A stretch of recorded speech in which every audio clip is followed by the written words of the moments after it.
Welcome, Fleshies, to the Boneyard Scribe, where I unearth tales that are truly mummifying. Tonight, we're digging deep into a story that will make your spine tingle and your heart race. It's a journey into ancient Egypt, where a brilliant doctor dismisses ancient warnings as mere hocus pocus. But as she uncovers a long-lost tomb, she's about to find out that some curses are more than just a grave matter.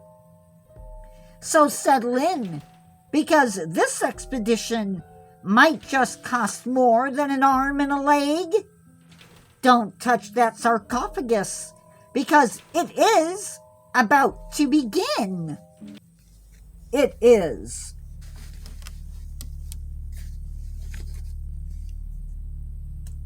It is October 23rd, 1929. Dr. Sarah Proctor is in Egypt, where they recently found the missing tomb of Queen Hunra. Her burial chamber is supposedly cursed, according to the hieroglyphics that are scattered across the plaster that covers the entrance to the burial chamber. The words of the curse read like this: "Those who enter here be cursed by Mother Isis. They shall pass on to the next life, and even there they will be marked."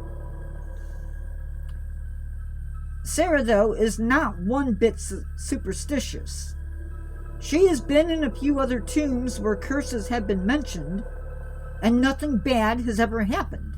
So why should this be any different? With no fear, she ordered the seal be broken and the burial chamber be opened. As the hammers broke down the entryway, the excitement could not be contained. As they entered the domain of the dead queen, she was surprised by the amount of treasure in this tomb. There was plenty of gold and other treasure. Perhaps this is why the curse was mentioned so often in the hieroglyphics. They wanted the treasures and the body to not be disturbed. Even the sarcophagus mentioned the curse, and it was also beautifully decorated. According to what was written on the sarcophagus, death would come from just looking upon the queen herself. There is already much work that needs to be done. Immediately they began to catalog all their finds. It's a long process with lots of drawing and writing. Dr. Proctor is anxiously awaiting the moment when they open the sarcophagus and reveal the inner coffin. She wants to see the queen and the treasures that adorn the body. As much as she denies the existence of the curse, she may find out that there is such a thing as a curse if she goes ahead with her plan to open everything up. In fact, it will not be denied. The entire sarcophagus had to be photographed and documented. And after all of this was done, she ordered the stone box to be opened. Funny how naive smart people can be. She really thinks that there isn't a curse, because she doesn't believe in the supernatural. Not all curses, though, are based on that. She may very well find out that this curse is real, and despite her unwavering skepticism, a faint chill seemed to permeate the air as a massive stone lid was prepared for removal, a sensation she quickly dismissed as mere drafts within the ancient tomb. As they stood about looking at the mummy, unknowingly sealing their fate, within 15 minutes, everyone in the party began to cough violently, their tongues and lips quickly going numb. All this before they even left the burial chamber. And as they began to depart the tomb, the curse was already heavily weighing on them. The pressing question remained: was it truly a supernatural curse? or merely a clever trap designed to protect the queen and her treasure. Their situation grew more dire with every step they took out of the tomb.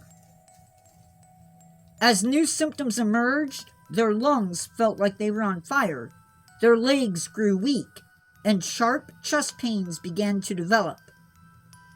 Dr. Proctor's crew are dying, and they will never leave the desert.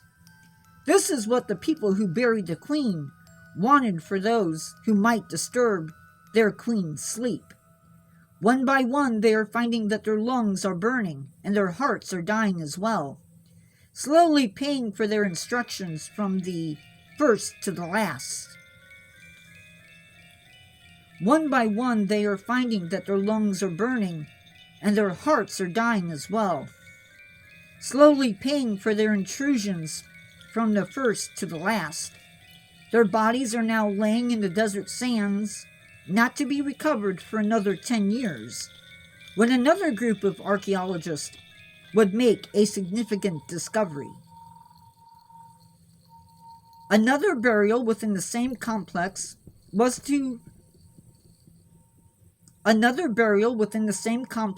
found to also contain a similar trap. This trap was analyzed carefully at a much later date.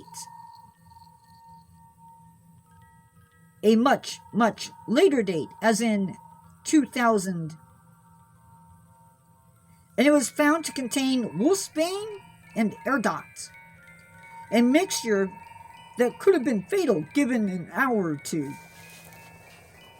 The Lost Expedition of 1929 died from such a trap in the Queen's tomb.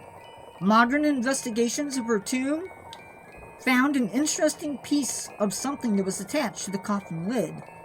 There were several bags attached to the lid, and they held the toxic dust in place till the lid was lifted and the particles were set free to unleash the curse of Isis upon those who dared to intrude here. Death herself walked that tomb, and Isis saw to it that this tomb was protected. No one was going to plunder these tombs. Honestly, the traps were plentiful, and were not limited to just the coffin lid. Had they removed or lifted the Coptic jars, it would cause more toxins to enter the air. There was truly a curse, and the curse in these tombs is greed. The traps were set to catch anyone in the act of taking what doesn't belong to them. Enter tombs that are watched over by Isis, and you might just pay the ultimate price, as Dr. Proctor found out in her last expedition.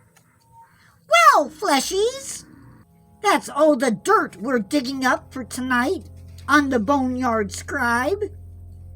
I hope it is left you with a healthy dose of skeletal suspense and a newfound appreciation for not disturbing ancient rest-in-peace situations.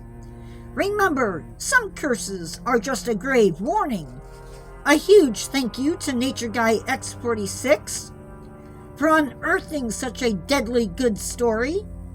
Join us next week when we revisit another chilling tale. It Will Happen, Part 2, right here on the Boneyard Scribe. Until then, stay spooktacular and don't go poking around in any old tombs. See you next time, Fleshies, and have pleasant nightmares of mummies and mayhem. Until then, this is the Boneyard Scribe. Enjoy!